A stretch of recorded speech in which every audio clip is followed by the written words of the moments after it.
One of the things that we've always been focused on from the beginning has been getting the content out to the widest audience as possible. So that means basically kicking out as many different file formats as you possibly can, so that it plays on everything from the video iPod to every flash embeddable network that's out there, to the iPhone. I mean, you name it. We're trying to just get the content and move it around so as many eyeballs can see it as possible. We see a large portion of our audience coming in through the iTunes Music Store. Obviously, it makes it very easy for people to get new content by subscribing to the feed. Automatically downloads to their inbox, and they get a notification via iTunes when there's a new episode waiting to be viewed. But also recently we started allowing people to embed our shows in different places.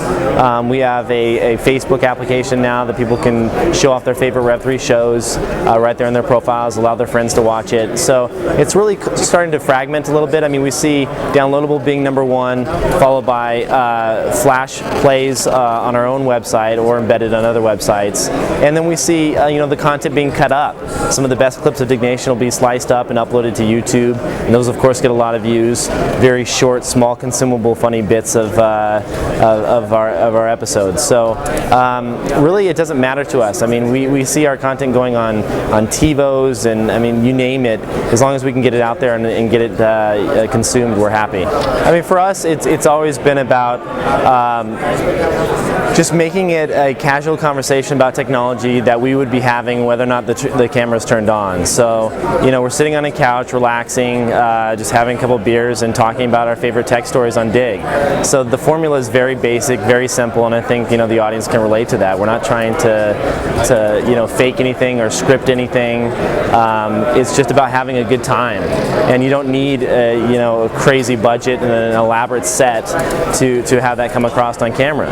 I mean, for us, it's about setting up a camera and a lighting kit in one of our apartments and hitting record. And I think that's kind of a big part of the appeal of the show, is that it's just so basic and it's something that people can relate to. Do you think that this sort of niche or targeted video casting will go beyond the tech world, maybe other areas? I mean, I think it's great. I'm actually seeing that happen right now. I mean, one of my favorite video podcasts is Wine Library TV, and here's an example of something that it's not techie at all.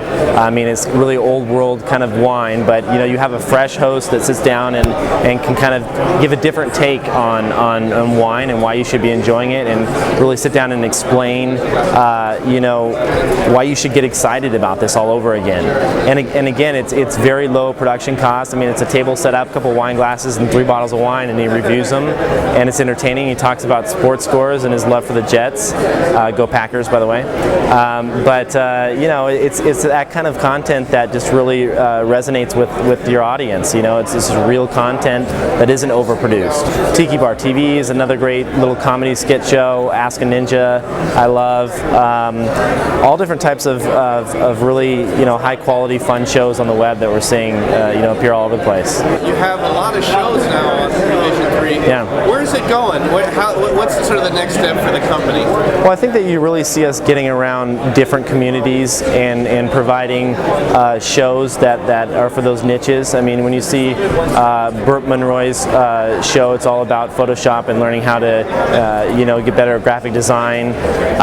We have Accelerator TV, which is based on the actual magazine Accelerator, which is a music magazine. So we get into music reviews, things like that. So anywhere where there's a niche audience that we can serve and go into, I think you'll see us potentially expand there. We have a new show coming out called Tekzilla, which is hosted by Patrick Norton and Jessica Corbin, and that's going to be an awesome little kind of daily, weekly show about all things tech, gadgets, product reviews, interesting guests. I mean, just a good variety show. For us, we decided to create a dedicated video section here not too long ago on Digg, and anywhere there's an overabundance of content where it makes sense to have a collaborative filter sift through that content and expose the best content is really where you'll see us going. So we have news right now, podcasts, videos. You'll see us shortly expand into images, and then a bunch of different other areas.